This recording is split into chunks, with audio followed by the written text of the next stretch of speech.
Ana explicó todo esto a Benítez como pudo, eludiendo el referirse a sus remordimientos. Pero él comprendió lo que decía y lo que callaba y declaró que el principal deber por entonces era librarse del peligro de la muerte. ¿Quiere usted un suicidio? No, eso no. Pues si no hemos de suicidarnos, tenemos que cuidar el cuerpo, y la salud del cuerpo exige otra vez todo lo contrario de lo que usted hace, señora. ¿Cree que es deber suyo atormentarse recordando, amando lo que fue y aborreciendo lo que no debió haber sido? Todo esto sería muy bueno si usted tuviera fuerzas para soportar este teje-maneje de pensamiento. No las tiene usted. Olvido, paz, silencio interior, conversación con el mundo, con la primavera que empieza y que viene a ayudarnos a vivir. Yo le prometo a usted que el día en que la vea fuerte de todo cuidado, sana y salva, le diré si usted quiere, Anita, ahora ya tiene usted bastante salud para empezar a darse momento a sí misma, tormento a sí misma. Y Frígilis hablaba en el mismo sentido, y nadie más hablaba, porque Anselmo apenas sabía hablar, Servanda iba y venía como una estatua de movimiento, y los demás vetustenses no entraban en el caserón de los Osores después de la muerte de don Víctor. No entraban. Vetusta, la noble, estaba escandalizada, horrorizada, unos a otros, con cara de hipócrita compunción, se ocultaban los buenos vetustenses el íntimo placer que les causaba aquel gran escándalo que era como una novela, algo que interrumpía la monotonía eterna de la ciudad triste, pero ostensiblemente pocos se alegraban de lo ocurrido. Era un escándalo, un adulterio descubierto, un duelo, un marido, un ex regente de audiencia muerto de un pistoletazo en la vejiga. En Vetusta, ni aún en los días de revolución había habido tiros. No había costado a nadie un cartucho la conquista de los derechos inalienables del hombre. Aquel tiro de Mesía, del que tenía la culpa la regenta, rompía la transición pacífica del crimen silencioso, morigerado y precavido. Ya se sabía que muchas damas principales de la encimada y de la colonia engañaban o habían engañado o estaban a punto de engañar a su respectivo esposo, pero no a tiros. La envidia, que hasta se había disfrazado de admiración, salió a la calle con toda la amarillez de sus carnes y resultó que envidiaban en secreto a la hermosura y la fama virtuosa de la regenta. No solo Visitación Olías de Cuervo y Obdulia Fandiño y la baronesa de la deuda flotante, sino también la gobernadora y la de Páez, la señora de Carraspique, la de Rianzares, o sea, el gran Constantino y las criadas de la marquesa y toda la aristocracia y toda la clase media y hasta las mujeres del pueblo. Y quién lo dijera, la marquesa misma, aquella doña Rufina tan liberal que con tanta magnanimidad se absorbía a sí misma de las ligerezas de la juventud, y otras.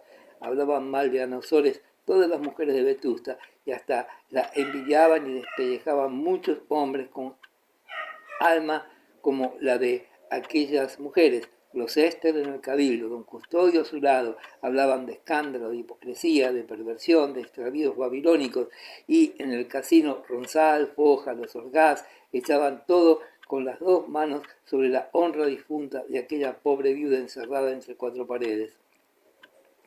Obdulia Fandiño, pocas horas después de saberse en el pueblo la catástrofe, había salido a la calle con su sombrero más grande y su vestido más apretado a las piernas y sus faldas más crujientes, a tomar el aire de la maledicencia, a olfatear el escándalo, a saborear el dejo del crimen que pasaba de boca en boca como una golosina que lamían todos, disimulando el placer de aquella dulzura pegajosa.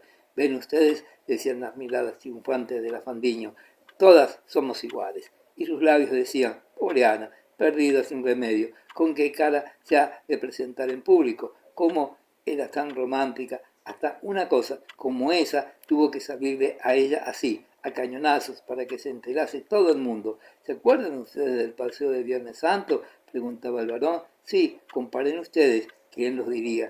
Yo lo diría, exclamaba la marquesa. A mí ya me dio mala espina aquella desfachatez, aquello de ir enseñando los pies descalzos, malorum signum. Sí, malorum signum, repetía la baronesa como si dijera, et cumplitus estuvo.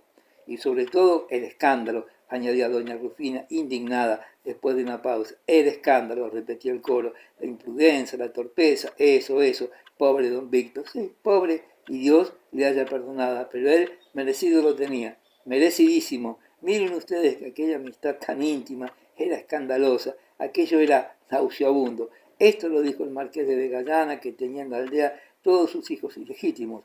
Obdulia asistía a tales conversaciones como a un triunfo de su fama.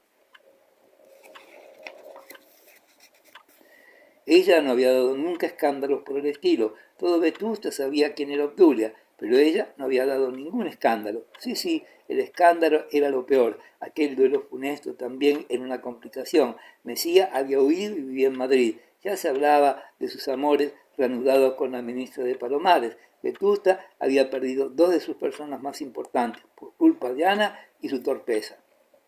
Y se la castigó rompiendo con ella toda clase de relaciones. No fue a verla a nadie, ni siquiera el marquesito, a quien le había pasado por las mientes recoger aquella herencia de Mesía.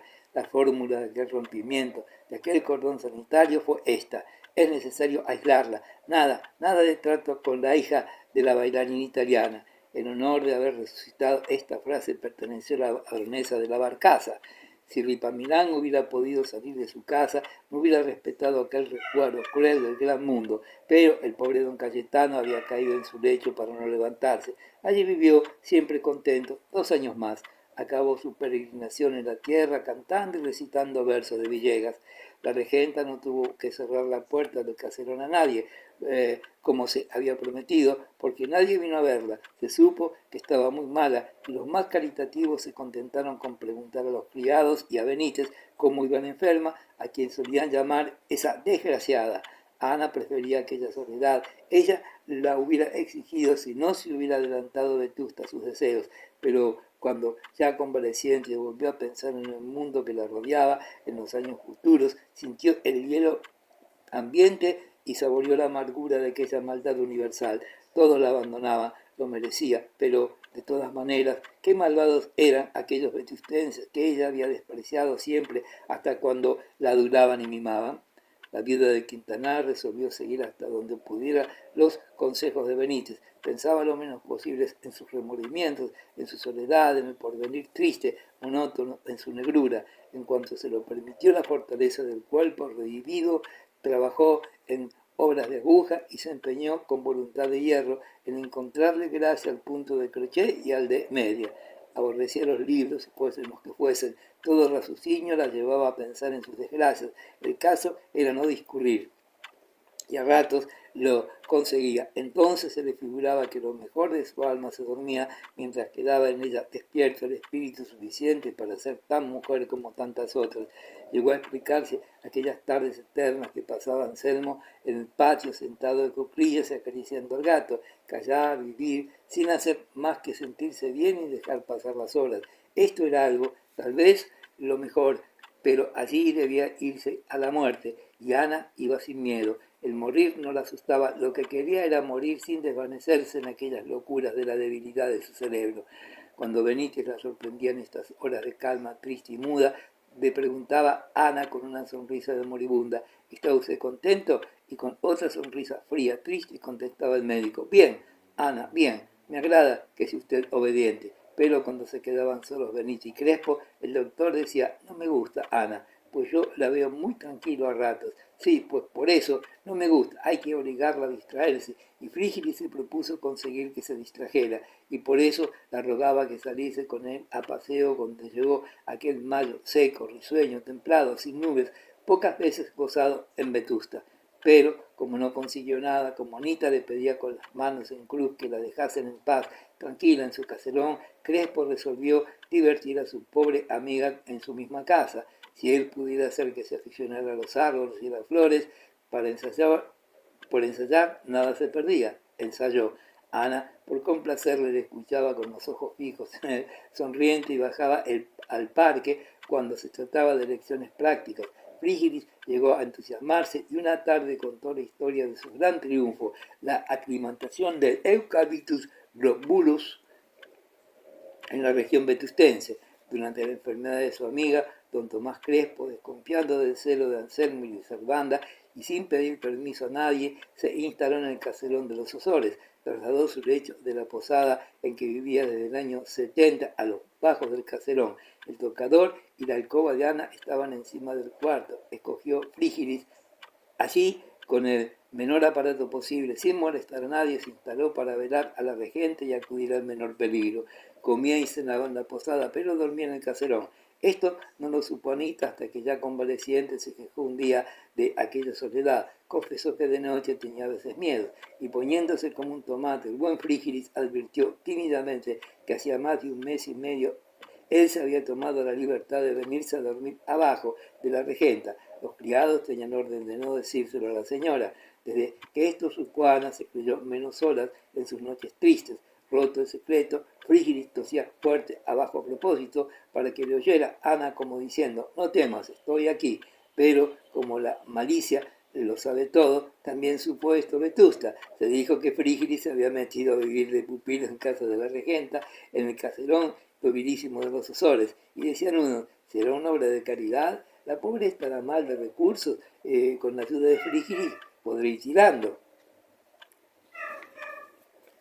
Y el gran mundo echaba por los dedos la cuenta de lo que le habría quedado a Anita. No debía de haberle quedado nada. Ella rentas no las tiene. Las de su marido, las de don Víctor, allá en Aragón, no le pertenecen. La viudedad no la habrá perdido. Sería ignominioso, ya lo creo, reclamar la viudedad, ella, causa de la muerte del digno magistrado, sería indigno, indigno, y ya no está bien que viva en el caserón de los Osores. Claro, porque aunque se lo regaló su esposo, según dicen, él fue quien se lo compró a las tías de Ana, y no con bienes gananciales, sino vendiendo tierras en la Almunia.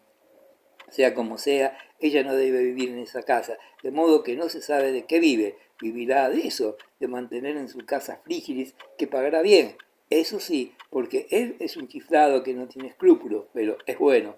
Bueno, relativamente, decía el marqués que con la gota que le empezaba a molestar iba echando una amabilidad severa y un humor negro como el carbón. Y recordando aquel gerundio que tanto efecto había hecho en otra ocasión, resumía diciendo: de todas maneras, eso de vivir bajo el mismo techo que cobija a la viuda infiel de su mejor amigo es nauseabundo, y nadie se atrevía a negarlo. Todos aquellos escrúpulos que tenía la tertulia de los de Gallana habían atormentado también a la regenta. En cuanto se sintió bastante fuerte para salir a la huerta, se atrevió a decir a Frígilis lo que la atormentaba tiempo atrás: yo quisiera salir de esta casa, en rigor, no es mía, es de los herederos de Víctor, de su hermana doña Paquita, que tiene hijos. Frígilis se puso furioso. ¿Cómo se entiende? Todo lo había arreglado él ya. Había escrito a Zaragoza y la doña Paquita se había contentado con lo de la Almuña.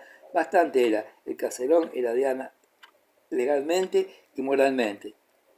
Ana cedió porque no tenía ya energía para contrariar una voluntad fuerte. Con más ahínco se negó a firmar los documentos que Frígilis le presentó cuando se propuso pedir la viudedad que correspondía a la regenta. Eso no, don Tomás. Primero morir de hambre. Y en efecto, sí, el hambre, una pobreza triste y molesta, amenazaba a la viuda si no solicitaba sus derechos pasivos. Ana dijo que prefería reclamar la orfandad que la pertenencia como hija de militar. Échele usted un galgo, si eso no valdrá nada, y no sé si podríamos. Y Frígilis, no sin ponerse colorado al hacerlo, falsificó la firma de Ana y después de algunos meses la presentó la primera paga de viuda, y era tal la necesidad, tan imposible, que por otro camino tuviera ella lo suficiente para vivir, que la regenta, después de llorar y rehusar 100 veces, aceptó el dinero triste de la viudez y en adelante firmó ella los documentos. Benítez y Frígilis venían en estos síntomas tristes. Aquella voluntad se moría, pensaba Crespo. En otro tiempo Ana hubiera preferido pedir limosna. Ahora cede por no luchar, y si le caían las lágrimas si yo fuera rico, pero es uno tan pobre, le añadía: por supuesto, cobrar esos 4 cuartos no es vergonzoso, a ellos se lo parece, pero no lo es, ese dinero es suyo. Así vivía Ana. Benítez, desde que desapareció el peligro inminente, visitó menos a la viuda. Servanda y Anselmo eran fieles, tal vez tenían cariño al ama, pero eran incapaces de mostrarlo. Obedecían y servían como sombras, y le hacían compañía el gato, más compañía el gato que ellos. Frígilis era el amigo constante, el compañero de sus tristezas. Hablaba poco, pero a ella la consolaba el pensar: está Crespo ahí, Paso a paso volvía la salud a enseñorearse del cuerpo, siempre hermoso de Ana Ozores, y con algo de remordimiento de conciencia sentía de nuevo apego a la vida, deseo de actividad. Llegó un día en que ya no le bastó vegetar al lado de Frígilis, viéndole sembrar y plantar en la huerta y yendo sus apologías de eucaliptus. Se había prometido no salir de casa y la casa empezaba a parecerle una cárcel demasiado estrecha. Una mañana despertó pensando que aquel año no había cumplido con la iglesia. Además, ya podía salir de su caserón triste para ir a misa. Sí, iría a misa en adelante, muy temprano, muy tapada, con velo espeso a la capilla de la Victoria que estaba allí cerca, y también iría a confesar, sin tener fe ni dejar de tenerla, acostumbrada ya a no pensar en aquellas grandes cosas que la volvían loca. Anita Ozores volvió a las prácticas religiosas, jurándose a sí misma no dejarse vencer ya jamás por aquel misticismo falso que era su vergüenza. La visión de Dios, Santa Teresa, todo aquello había pasado para no volver. Ya no la atormentaba el terror del infierno, aunque se creía perdida por su pecado, pero tampoco la consolaban aquellos estallidos de amor ideal que en otro tiempo le daban la evidencia de lo sobrenatural y divino.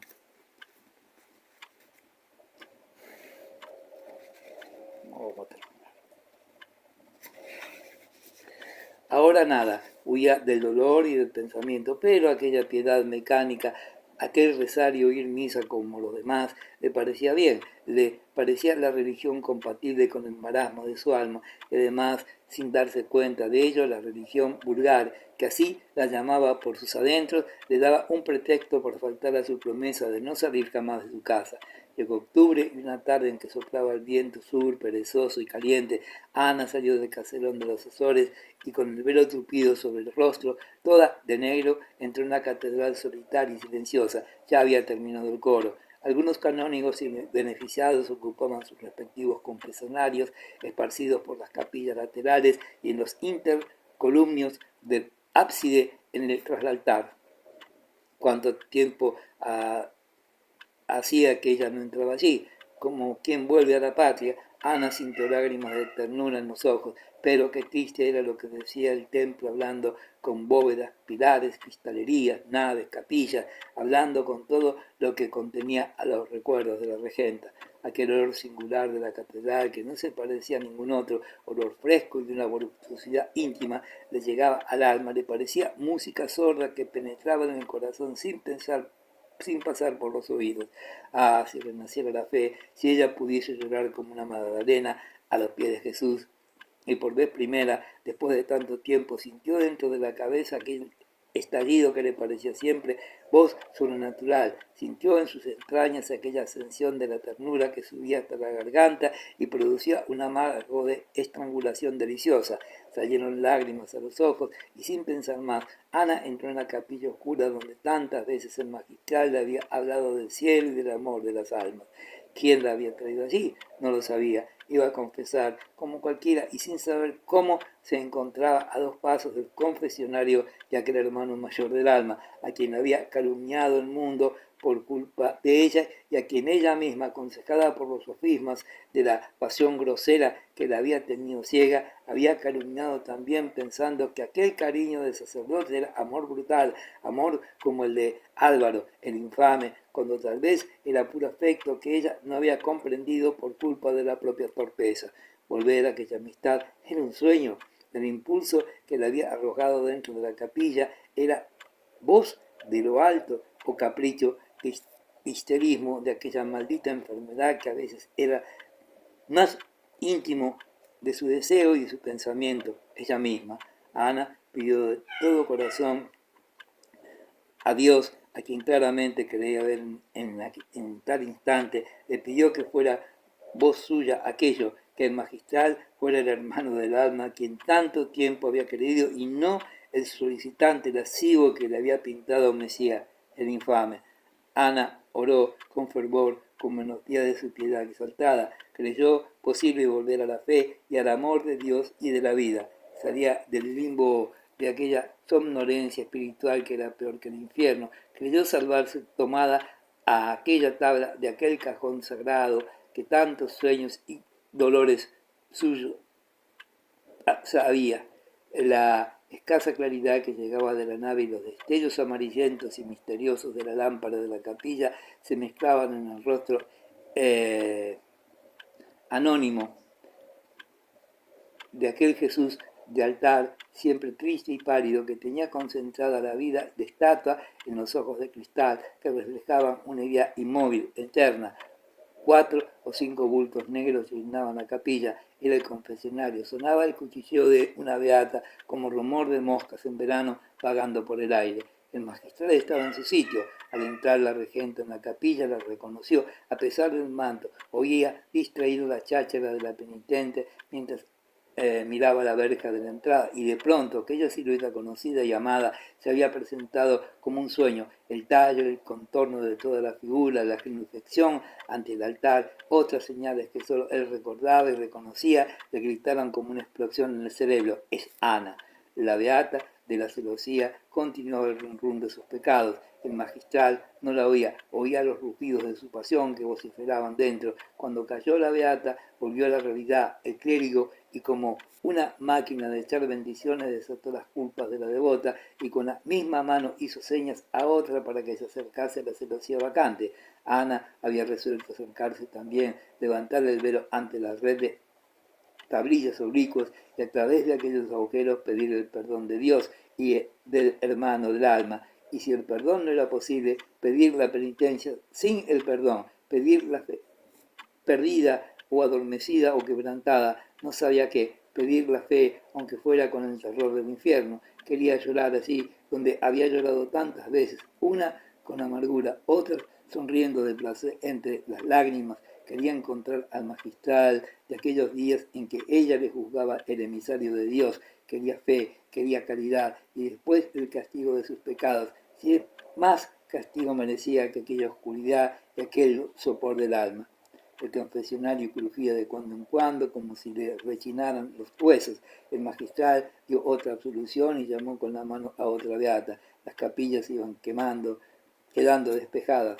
4 o 5 bultos negros, los dos absueltos, fueron saliendo silenciosos de rato en rato, y al fin quedaron solo la regenta sobre la tarima del altar y el provisor dentro del confesionario. Ya era tarde, la catedral estaba sola, allí dentro ya empezaba la noche. Ana esperaba sin aliento, resuelta a acudir la seña que la llamase a la celosía, pero el confesionario callaba, la mano no aparecía, ya no crujía la madera. Jesús, de talla, con los labios pálidos entreabiertos y la mirada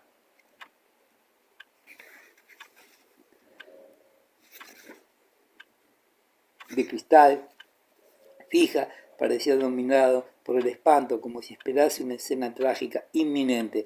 Ana, ante aquel silencio, sintió un terror extraño. Pasaban segundos, algunos minutos muy largos, y la mano no llamaba. La regenta, que estaba de rodillas, se puso en pie con un valor nervioso que en las grandes crisis la acudía, y se atrevió a dar un paso hacia el confesionario. Entonces crujió con fuerza el cajón sombrío y brotó de su centro una figura negra, larga. Ana vio a la luz de la lámpara un rostro pálido, unos ojos que pinchaban como fuego, fijos, atónitos como los de Jesús del altar. El magistral extendió un brazo, dio un paso de asesino hacia la regenta, que horrorizada retrocedió hasta tropezar con la tarima.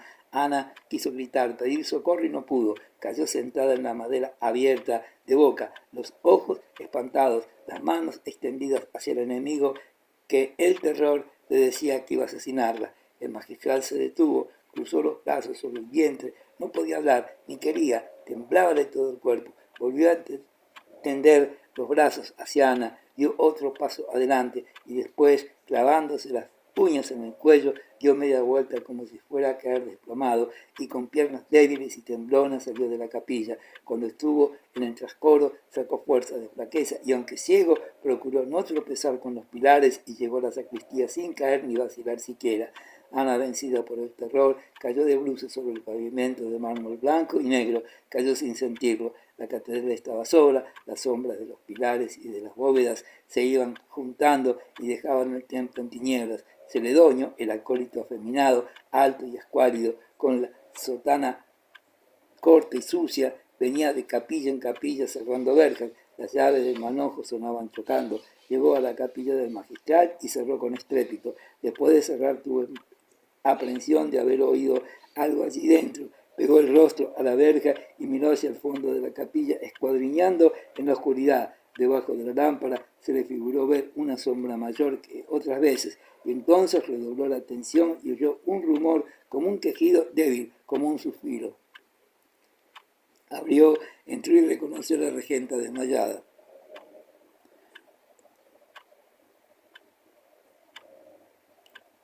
El Celedonio sintió un deseo miserable, una perversión de la perversión de su lascivia, y por gozar un placer extraño, o por probar si lo gozaba, inclinó el rostro asqueroso sobre el de la regente y le besó en los labios. Ana volvió a la vida rajando las nieblas de un delirio que le causaba náuseas. Había querido sentir sobre la boca el diente viscoso y frío de un sapo.